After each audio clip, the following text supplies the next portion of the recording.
What's up, beautiful people? In this video, I'm gonna tell you the top 3 companion plants that you want to plant along with your kale and your collards. And then I'm gonna show you how I'm gonna plant them in my front yard garden. Let's go! What's up, beautiful people, and welcome to another episode of Don't Keep Up With the Joneses. Don't keep up with the Joneses. Don't keep up with the Joneses. Don't keep up with the Joneses. Don't keep up with the Joneses.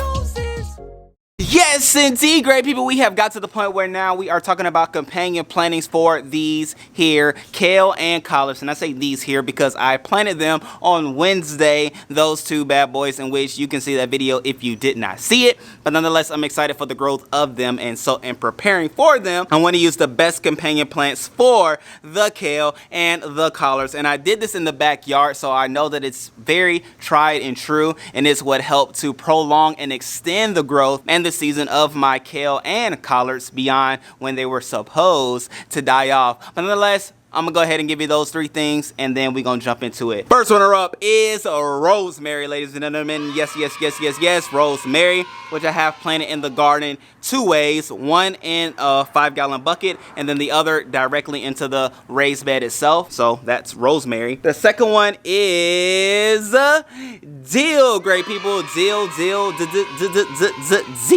is so very great, and I love dill because it grows nice and strong and tall, and it doesn't really require much work. This time, instead of growing it into the raised bed as I did before, I'm gonna grow it in a 5-gallon bucket, in which I'll later tell you why I'm gonna do it that way. Thirdly, and last but not least, we have, ladies and gentlemen, sage.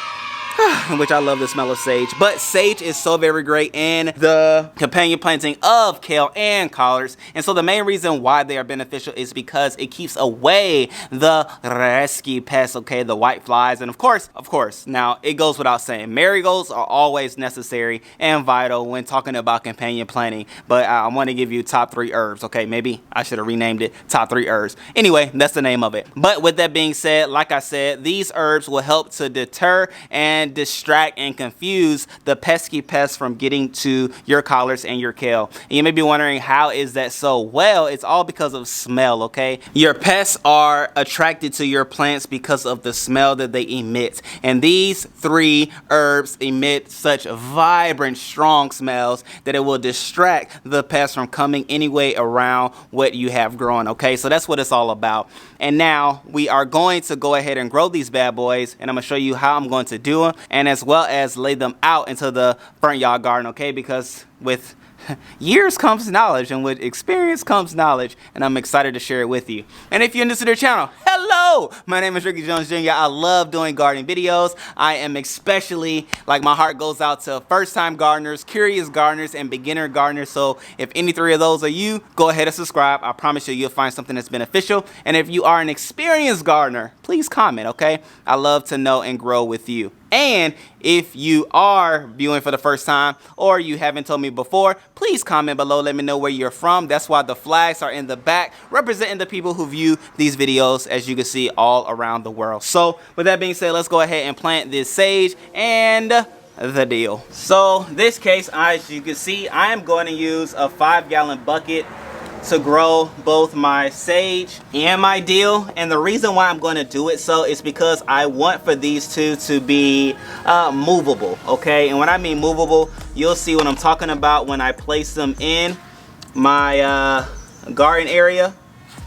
And I am going to do it this way because I need it to get around, okay? And this happens to be a good reason to get around. So let's just go ahead and get it nice and planted in here. Make sure the soil is nice and compacted around it so it can latch on to the root system and everything can adequately grow the way it needs to, the way it should.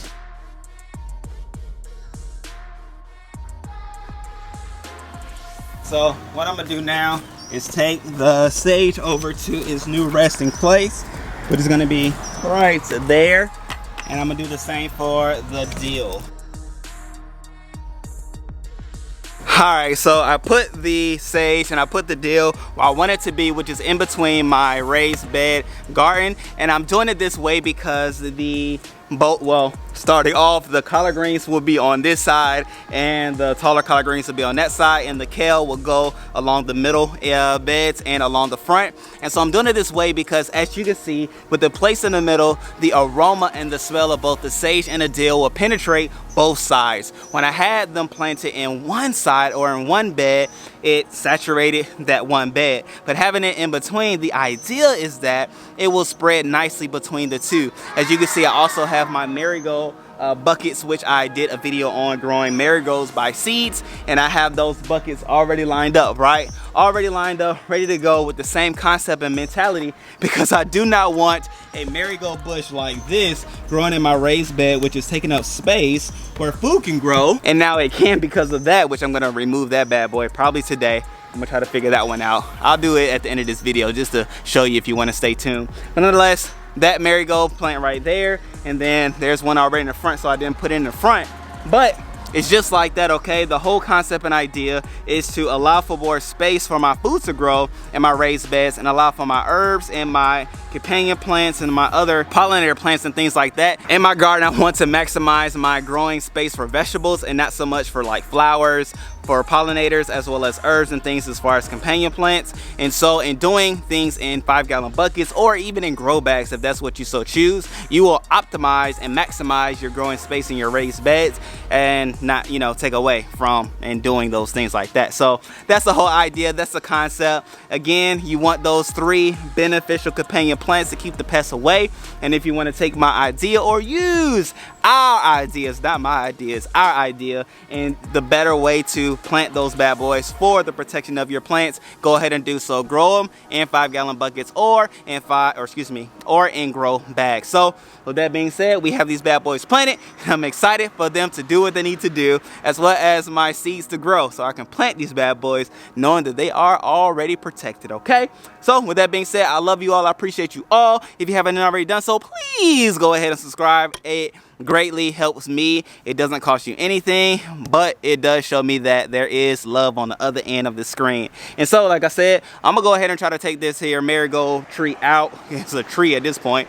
If you want to stay tuned, please do. If don't, I love you all. See you next time.